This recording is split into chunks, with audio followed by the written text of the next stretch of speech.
list of violent crimes that he ascribes to immigrants changes a little bit. He updates that all the time to make sure the gore stays fresh when he talks about immigrants as murderers and rapists.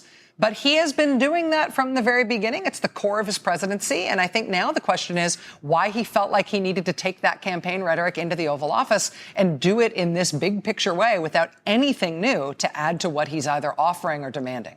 I'm glad you said campaign rhetoric, Rachel, because when I was listening to it, when we got to the end of it, I believed that what I had heard was President Trump's first nationally televised speech of his reelection campaign, because that is the only purpose of that speech that I could see him delivering tonight. He did not make one move, didn't make any offer to solve the government shutdown over the border wall that he wants. And so I saw nothing but a campaign speech, or someone just lifted the first couple of minutes of the State of the Union address and said, why don't we do that tonight? Yes.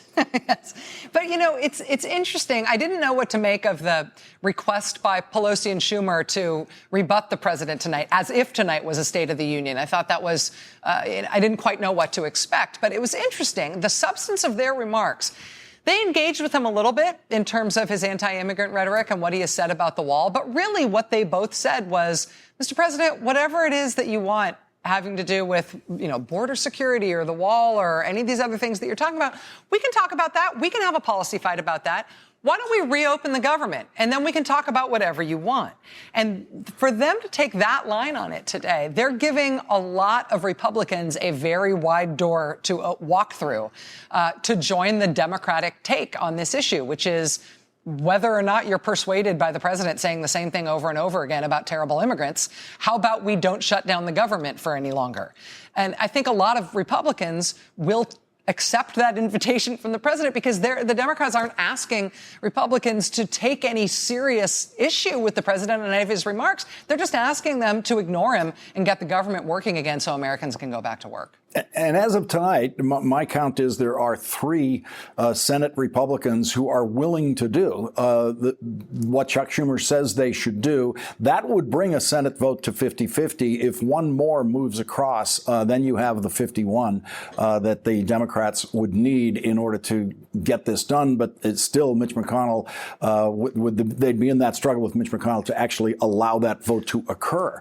And that's why I thought Senator Schumer's very clear outline of here's how we can move forward was so simple and important, easy to follow. What do you think that Mitch McConnell will do here, Lawrence? I mean, McConnell is, relatively good at getting things to work out the way he wants them to. He has not necessarily committed himself on policy one way or the other. He said he'll only bring up something that the president will sign, and he doesn't want any political stunts. It's all sort of process talk.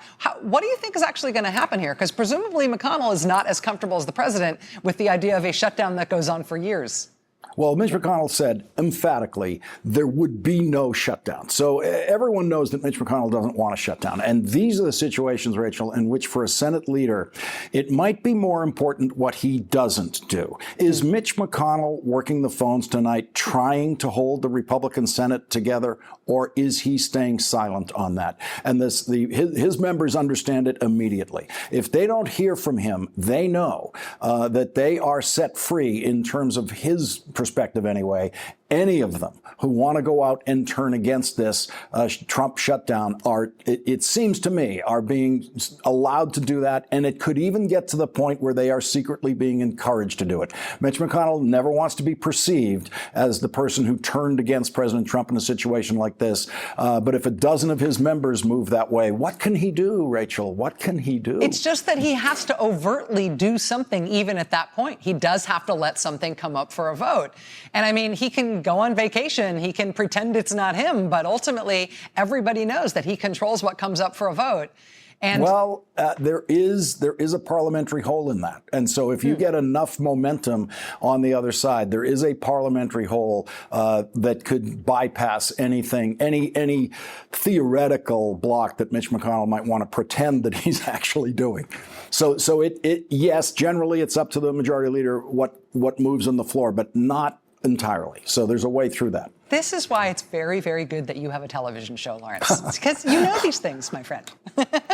By the way, very few senators know that, but enough do, that there are ways to maneuver through it. And McConnell himself, if he wants the shutdown to happen, there's a way for him to look as if he's on the president's side right through every minute of the process as the United States Senate is voting against the president. He knows how to do that. Anybody out there who has Mitch McConnell's cell phone number, please text him right now and tell him to watch Lawrence O'Donnell for the next hour here on MSNBC. It might help.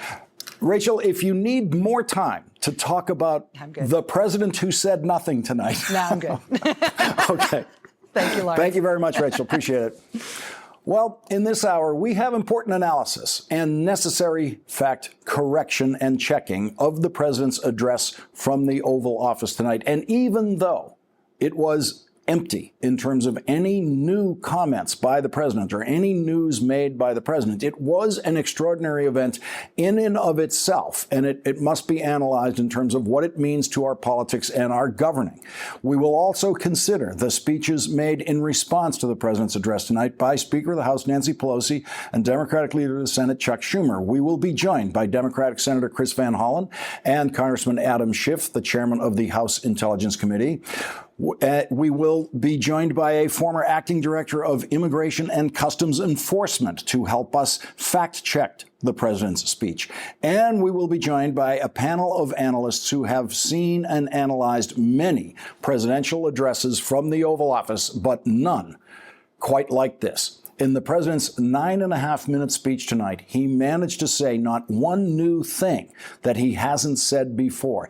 It was as if, after watching Senator Elizabeth Warren make her first presidential campaign speeches in Iowa this weekend, the president decided to make his first presidential re-election campaign speech from the Oval Office tonight. Before making that speech today, the president's campaign sent out a fraudulent email to Trump supporters saying, "Friend, I will be addressing the nation tonight at 9 p.m. Eastern Standard Time on the humanitarian and national security crisis on our southern border. We need to raise $500,000 in one day. I want to know everyone who stood with me when it mattered most, so I've asked my team to send me a list of every American patriot who donates to the official Secure the Border Fund. Please make a special contribution of $5 by 9 p.m. Eastern Time to our official Secure the Border Fund to have your name sent to me after my speech." That was all a lie. In the finer print of the email, it says the contributions are to the Trump Make America Great Again Committee. That is the president's re-election committee. The president lied to his supporters in that email today, telling them that their contribution would be to an official Secure the Border Fund. Immediately after the speech, the president then sent out another fundraising email saying, "Friend, President Trump just finished his speech addressing our national security crisis on the southern border and explaining why he will not cave to the Democrats. We sent him a list of all patriots who donated to our official Secure the Border Fund, and he noticed your name wasn't on the list. Since you've been such a strong supporter and one of our greatest advocates for the wall, we have decided to extend your deadline to get on the list." And that is what the president's request for network broadcast time tonight was all about. He used it to raise money for his re-election campaign, pretending to his supporters that the money they would contribute would be used to secure the border. And he did not say one new thing in that speech that he read from that teleprompter in the Oval Office tonight. Here is the essence of the president's speech. My fellow Americans, tonight I am speaking to you because there is a growing humanitarian and security crisis at our southern border. As part of an overall approach to border security, law enforcement professionals have requested $5.7 billion for a physical barrier. At the request of Democrats, it will be a steel barrier rather than a concrete wall. This barrier is absolutely critical to border security. It's also what our professionals at the border want and need. This situation could be solved in a 45-minute meeting. I have invited congressional leadership to the White House tomorrow to get this done. Leading off our discussion now, Steve Schmidt, a former Republican strategist and an MSNBC political analyst. Steve, many reasons why I want you to lead off tonight, but as a former presidential campaign strategist, I don't know if you had the feeling I did when I saw the president complete his speech tonight, but I believed I was watching the first Trump nationally televised re-election campaign speech.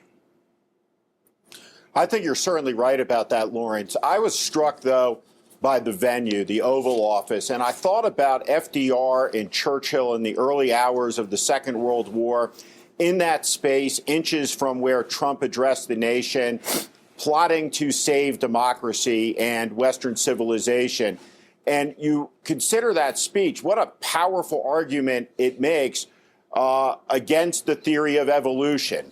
As we look at the continuing debasement of the office of the presidency of the United States. We saw from Trump today the typical lying, the racial demagoguery, the nonsense, the spinning of crises out of whole cloth. But what was most apparent is the degree to which he appears to be an utterly defeated and broken man, somebody who feels the walls closing in on him. It was a low-energy speech, and I suspect the political consequence of it will be that Republicans are going to crack. They're going to take a walk in a serious way for the first time during the Trump presidency. They're going to start to lose their fear of him. What they saw in 2018 was 40 Republicans lose their seats. They saw the House flip to Democratic control, and the map in 2020 is a map that is very favorable to the Democrats, unlike this map in 2018. So this is a disaster. Of course, Trump claimed full credit for it, celebrated it, said he would be proud of the shutdown.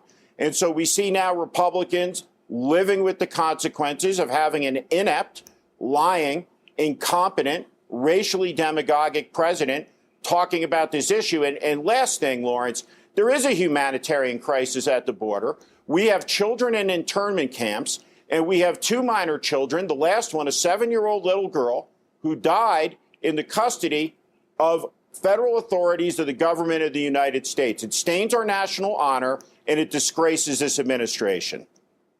Steve, your reaction to the president using tonight's network preemption of entertainment programming to basically launch a speech that was bookended by fundraising appeals, fundraising during the day saying, we desperately need your contribution by 9 p.m. That's the deadline. And then, of course, after the speech, telling the very same people out there who had not yet contributed that we're going to extend the deadline for you. That struck me as classic Trump salesmanship.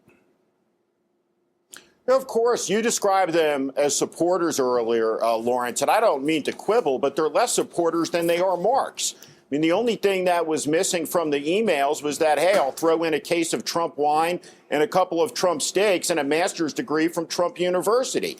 This is a con man at work. And what we're seeing here is that the wizard has been exposed. At rally after rally, what did he say? Many billions of times. The Mexicans would pay for the wall. Where are the pesos? He's talking about $5 billion when he told the American people over and over again that there would be a wall paid for by Mexico. There is no wall.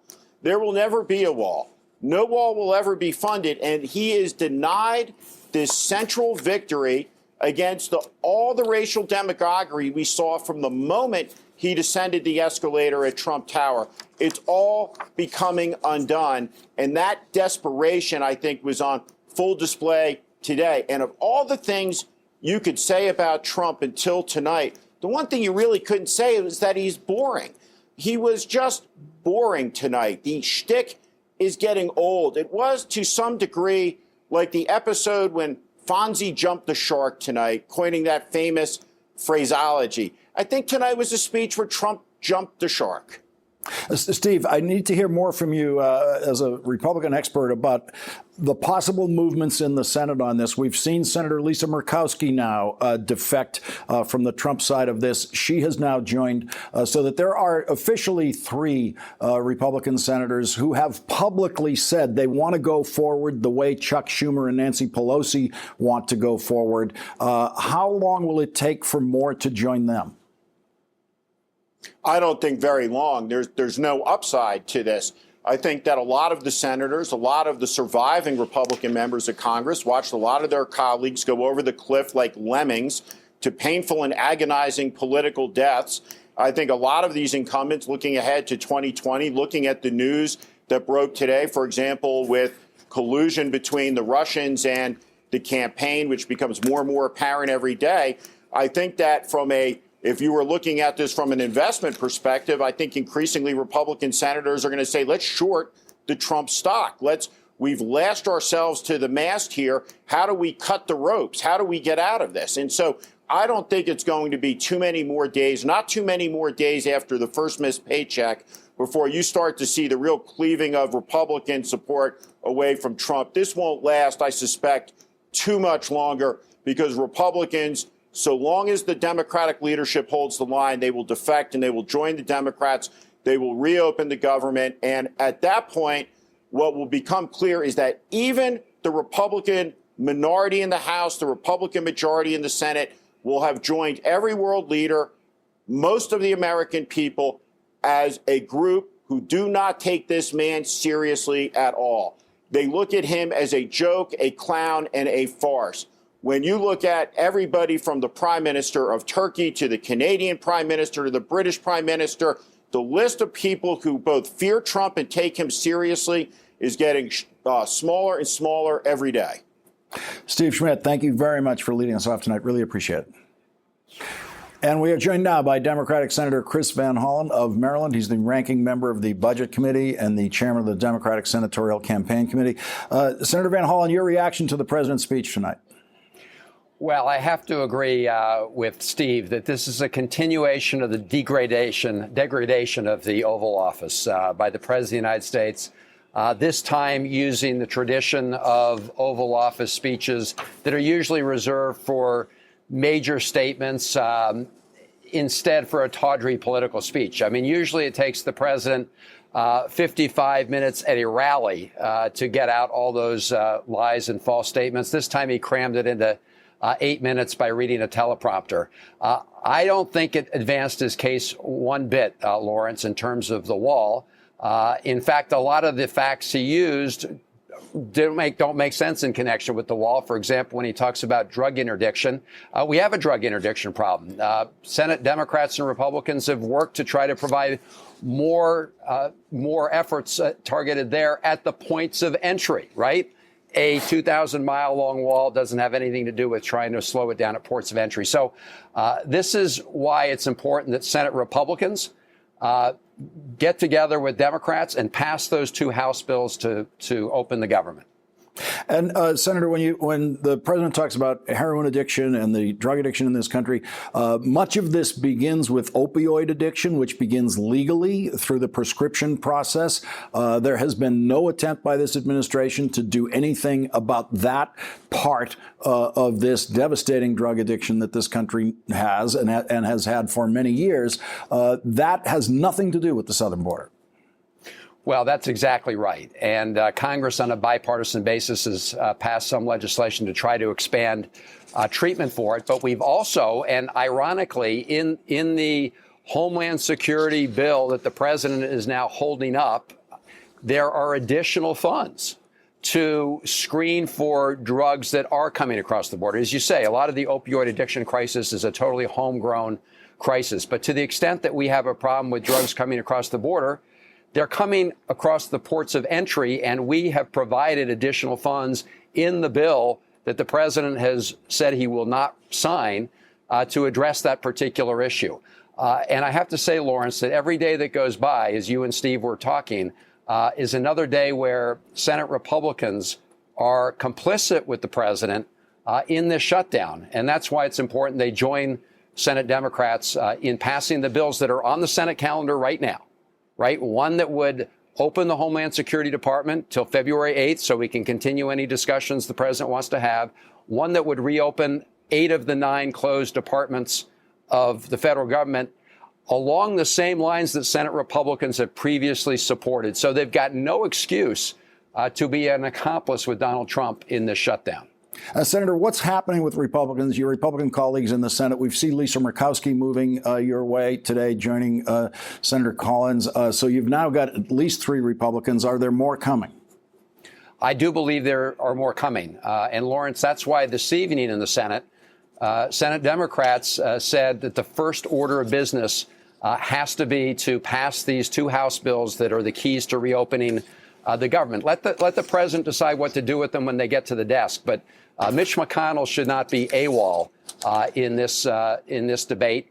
And so we blocked consideration of the legislation that Mitch McConnell wanted to take up, SB 1, and said the priority has to be solving this government shutdown. And the way to do that is to vote on those 2 House bills. And then we can have a conversation about the most effective way to secure our border.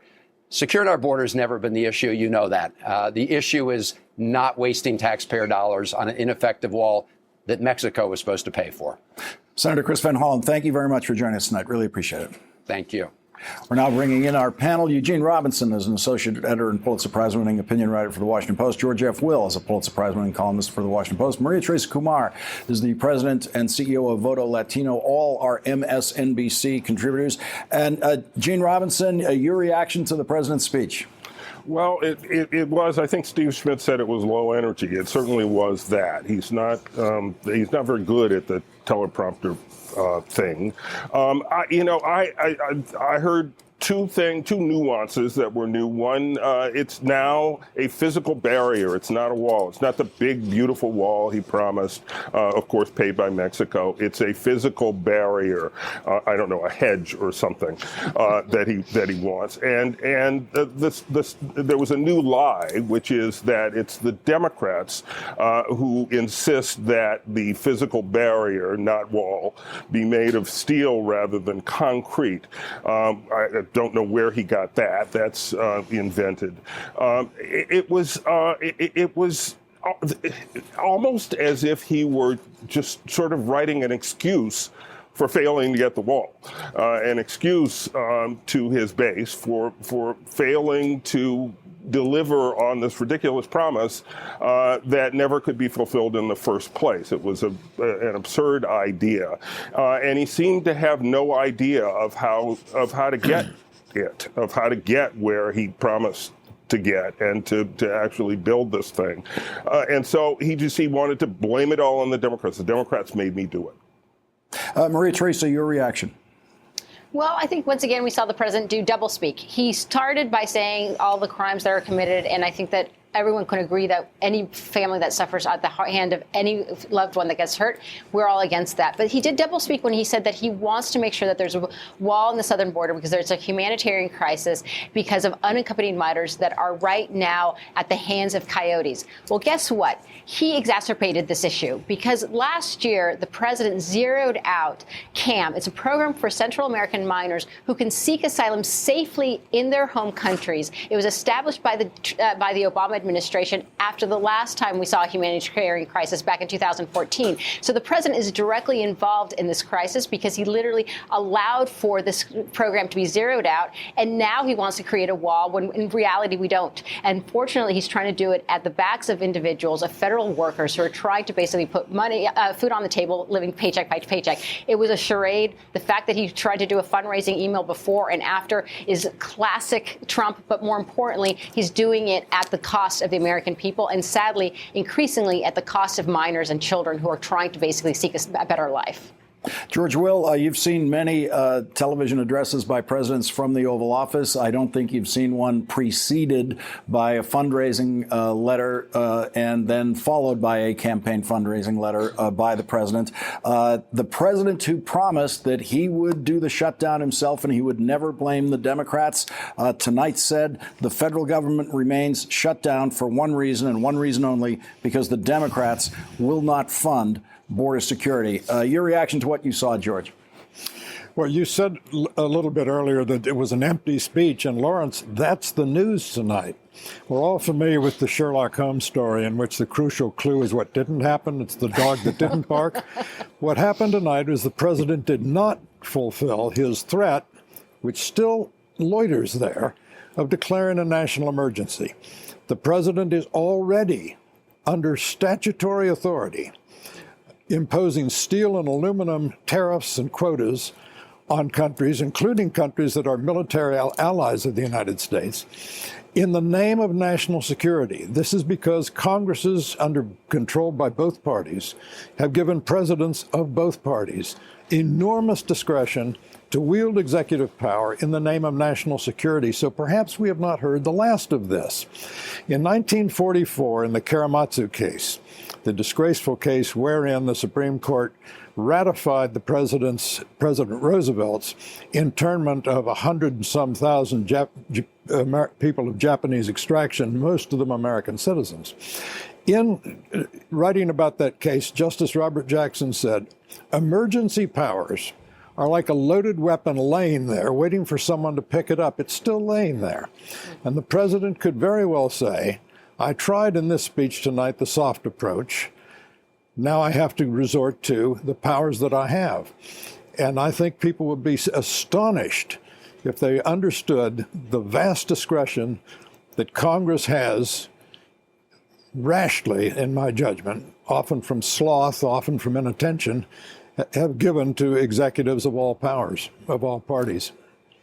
And Gene, it seemed to me, given Georgia's warning about the emergency power that the president might invoke is still there, it felt like a retreat tonight. It seemed like such a quiet, inconsequential 9 minutes of Trump time that it felt like this was someone who was pulling away from doing anything dramatic. Well, that was the tone that I thought I was hearing in that speech, Lawrence. An Oval Office address is a big deal. So you could suspect that maybe he had some big announcement or something new, at least, and he had neither. I take George's caution that we may not have heard the last of this, but he certainly did not sound like a man who was leaning forward into this anymore. He seemed almost on his back heel and almost looking for a way out of this, to my ear. George, the best strategists we've ever seen in the White House, when it comes to a government shutdown, there are very few tools that they have. No one involved in any previous government shutdown actually wants the shutdown. Each side is always doing everything they can to avoid it. And so it's not surprising that the man who's least equipped to do this job is sitting in the Oval Office, apparently without any tools to get out of this. Yes, generally presidents win these showdowns because presidents speak with a single voice and Congress speaks with 535 voices, and one trumps 535 in politics.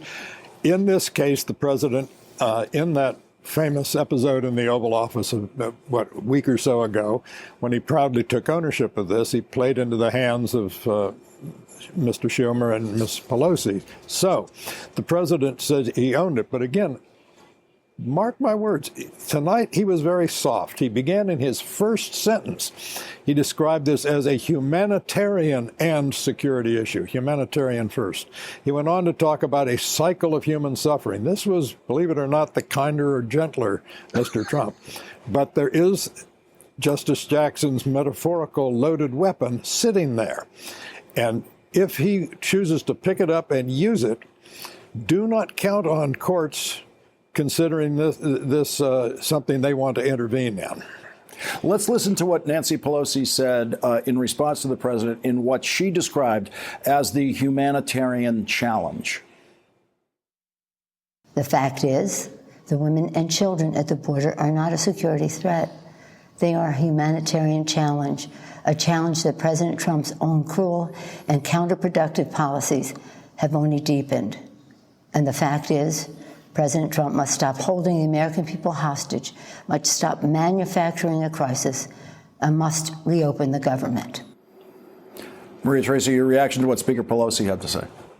Well, I think that everybody could agree that we have a humanitarian crisis at the border, and that's perhaps one of the few times that I will agree with the president. What he is doing, though, is trying to pull the wool over the American people's eyes and trying to say, look, I still need my wall to keep you safe. That is not the issue right now with the American people. The majority of federal workers are trying to do their job, and many of them are just trying to do it to keep us safe. But one of the reasons I believe, Lawrence, that we saw the president use low energy is that he feeds off crowds. He feeds off other people in the room. He feeds off the energy of cameras, lights, and action. And all we saw is a lonely man today speaking directly to camera. And that is, he wasn't getting the energy that he needs in order for him to actually feel that hype. And I believe that that is in part why we may not see the end of this story. One of the reasons is that right now he's probably looking at his Twitter feeds. He's tuning into us. He's tuning into Fox News, trying to get the feedback. And I can't imagine him being very happy with the reactions. Maria Teresa Kumar, George Will, Eugene Robinson, thank you all for joining us with your analysis tonight. And when we come back, we'll be joined by Congressman Adam Schiff, who is the chairman of the Intelligence Committee in the House. He will discuss both the president's speech tonight and new developments in the Russia investigation.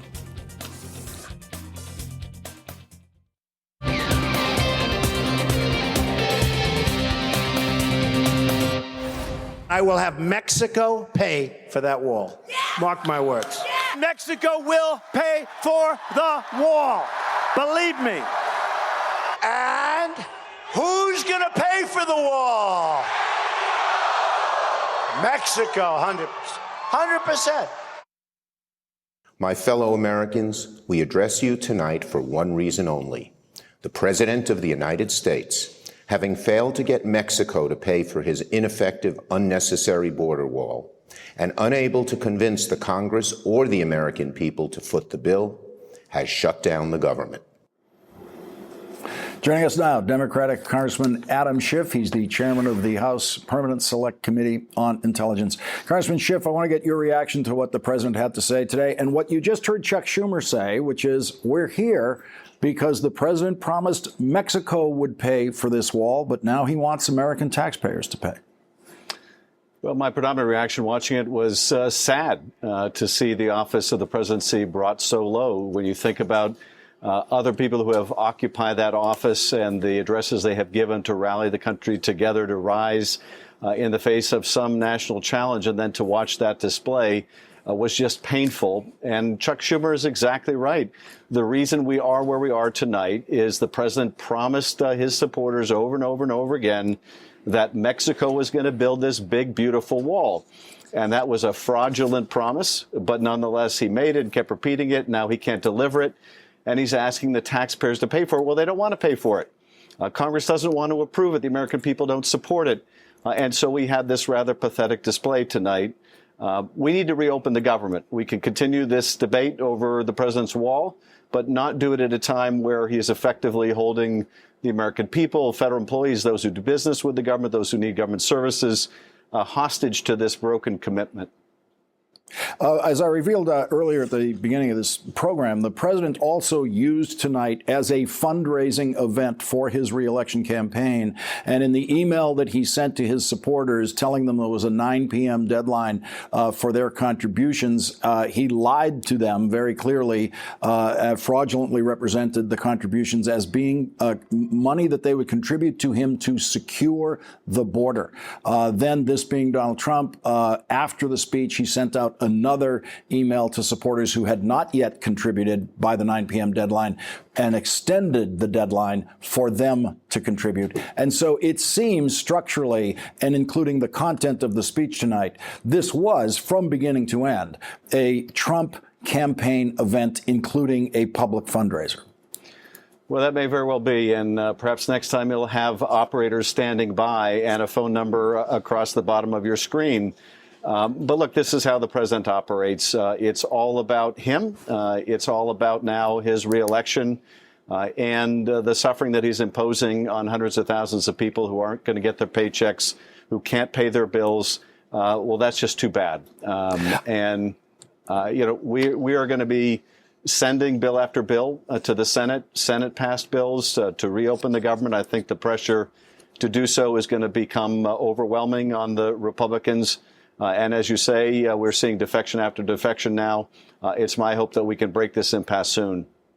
Congressman, I want to get your reaction to the developments in the Paul Manafort case today. We discovered that the special prosecutor has found that Paul Manafort was in contact with Russians, sharing polling information and other Trump campaign information with Russians. It raises the question, was that information that Paul Manafort, that polling information that Paul Manafort was supplying to the Russians, did the Russian hackers then, who were operating in the United States, did they then use that polling information to try to influence the vote in the ways that could turn the Electoral College in Donald Trump's favor?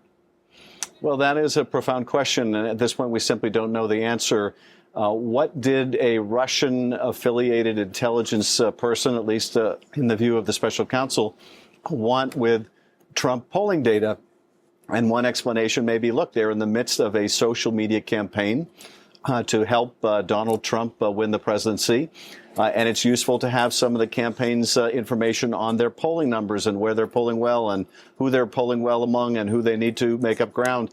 It also could be something very different. It could be an effort by the Trump campaign to show that the president or the candidate then was doing better than the other polls suggested. We just don't know, but we certainly need to find out. It goes, I think, to the very issue of whether and to what degree and how Trump campaign personnel may have been either colluding or conspiring with the Russians. And what do you see today in the indictment of Natalia Veselnitskaya that happened today? And this was outside of the special prosecutor's jurisdiction. This was the U.S. attorney in Manhattan bringing this indictment. She was the woman who helped arrange that meeting and attended that meeting at Trump Tower, in which she was promising basically dirt on Hillary Clinton from the Russian government. She's indicted in an unrelated case to the campaign, a case that pre-existed the campaign. But could there be some linkage here? Well, one thing that it certainly shows, Lawrence, that is relevant to the Trump Tower meeting and the issues at the heart of the Mueller investigation and her own work in the Intelligence Committee is that this claim that she had made that she's not a government attorney, she has really little or no affiliation with the Russian government, is bogus. The reason that she was indicted for obstruction of justice in that Prevezon case is that she put forward a pleading that she said essentially that she had no part in producing. That was a statement of the Russian government absolving the Russians of complicity in this money laundering scheme, when we would later find out that, in fact, she wrote this in combination, working in coordination with the Russian government and the Russian general prosecutor. So it certainly now is a consistent portrait we're getting of Veselnitskaya, that meeting at Trump Tower, her work on the Magnitsky Act, her effort to do away with these sanctions that we've imposed on the Russians. This is being done as a part of her work on behalf of the Russian government. And that, of course, raises the stakes for that meeting at Trump Tower. Congressman Adam Schiff, thank you very much for joining us tonight. Really appreciate it. And when we come back, a former director of Immigration Customs Enforcement will join us with his own fact-checking of the president's speech tonight. And what about the Democratic response from Chuck Schumer and Nancy Pelosi? We will hear more of that.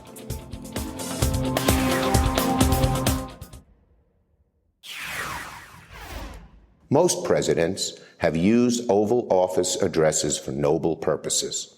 This president just used the backdrop of the Oval Office to manufacture a crisis, stoke fear, and divert attention from the turmoil in his administration. Joining our discussion now, John Meacham, presidential historian and MSNBC contributor, and Ron Klain, former chief counsel to the Senate Judiciary Committee and former senior advisor to Joe Biden and President Obama. And John Meacham, I want to start with you for the historical framing of this particular Oval Office address. I've already reported that it was used as a fundraising event both before and after for the Trump campaign. But also, this is the first time I've seen an address from the Oval Office requesting the preemption of entertainment programming on the broadcast networks for a president to simply announce his negotiating position in a legislative struggle with Congress in which there is bipartisan support for the opposite position from the president's position. This was both a campaign event and simply an announcement of normal kind of legislative interaction that the president used this time for. How many times, Lawrence, has this something been the first time you've seen something in the past 2 years or so? There are a couple of thoughts here.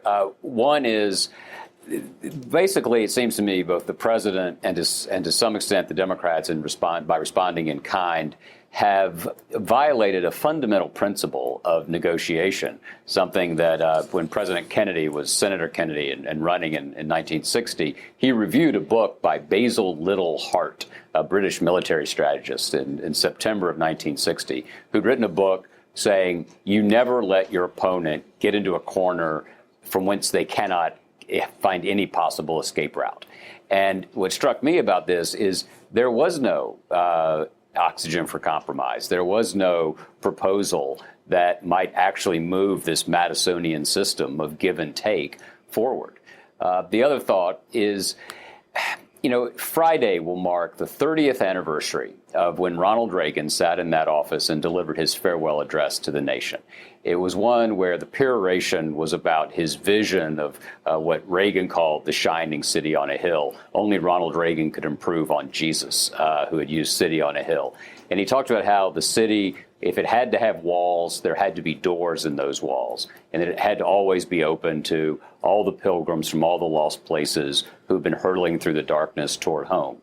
And that's the kind of rhetoric we tend to expect to hear from the epicenter of power. We didn't hear that tonight. Let's listen to what another Democrat said tonight after the president's speech. This is Beto O'Rourke in El Paso, Texas, where he's lived his whole life at the border. This is Beto O'Rourke's, in effect, video response to the president tonight. We're literally on the border.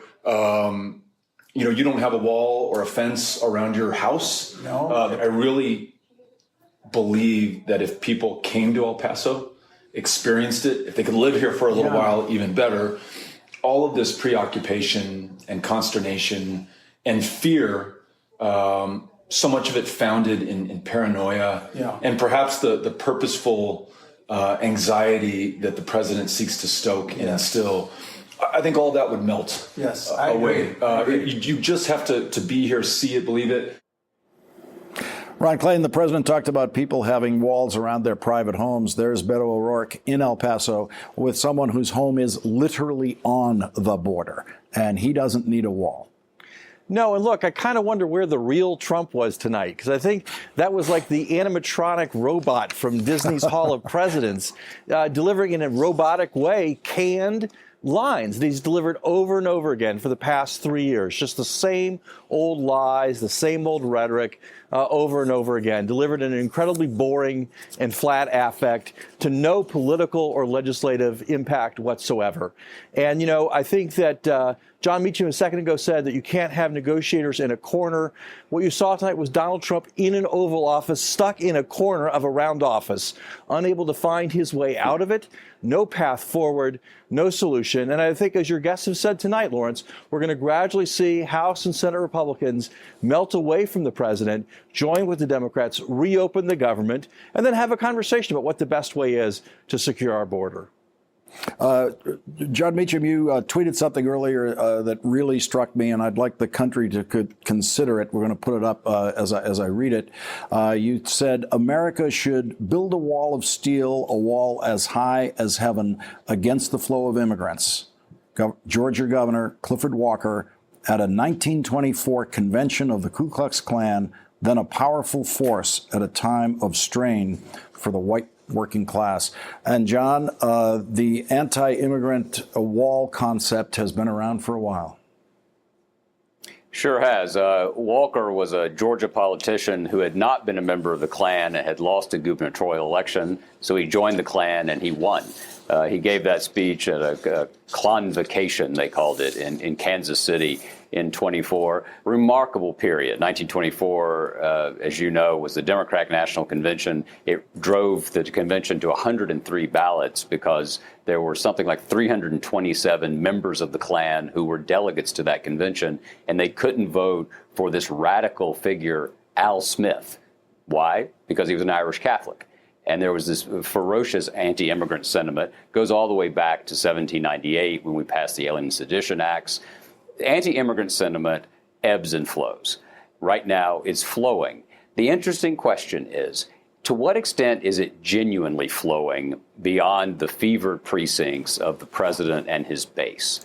And that's going to be the fascinating question, as you and Ron were just saying, when we see if there is a resolution in this particular moment. Will there be Republican politicians who will realize that, in fact, the Fox News world in which so much of the right wing lives is not, in fact, where the country is in 2018? John Meacham, Ron Klain, thank you both for joining us. Really appreciate it. And when we come back, we'll be joined by a former acting director of Immigration and Customs Enforcement. We'll get his reaction to what the president had to say tonight.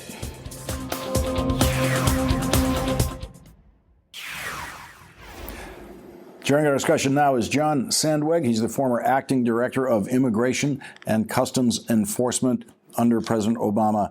John, I want to get your reaction to what the president had to say tonight, especially what he said about the criminal element at the southern border. Well, obviously a lot to cover here. I think the president, unfortunately, engaged in a number of real distortions about what's going on at our southern border. Our border's never been more secure. You know, just 15 years ago, we had over 1 million people being arrested with only 5,000 Border Patrol agents there to stop them. Today, we have over 22,000 Border Patrol agents facing the lowest numbers of border apprehensions we've had, you know, in decades. So this kind of notion that with this border, it's out of control, full of drugs coming across, terrorists and criminals, really is rejected by the data. We have a humanitarian crisis, but it's not one that poses a real security threat.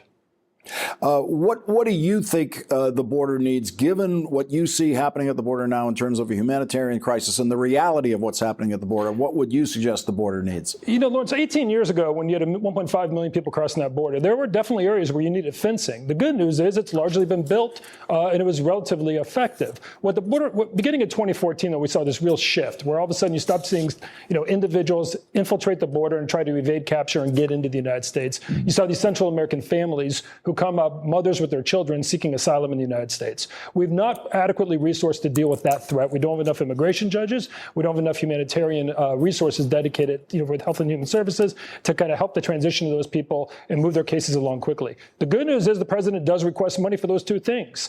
The bad news, though, is that he seems so fixated on these kind of security solutions that aren't designed and are really ill-suited to address the humanitarian crisis we're facing. Are there any significant portions of the border where some kind of barrier can be built that has not been built? You know, I think there's some areas where we probably need to replace existing walls. You know, there's some areas in Nogales, Arizona, where they use old mats from aircraft landing, you know, things from World War II. Certainly, we could replace those walls there. But generally speaking, the areas where we need the walls exist. And if they don't exist, it's because simply the terrain doesn't lend itself to it. What we really, really need are the immigration judges, and got to give them credit for requesting 75 new immigration judges. But what we don't need is $5.7 billion dedicated to a wall that's going to be ineffective. If you could correct the president on one thing that you know he thinks, if you had 1 minute with him, what would you tell him? Well, I don't know if a minute would be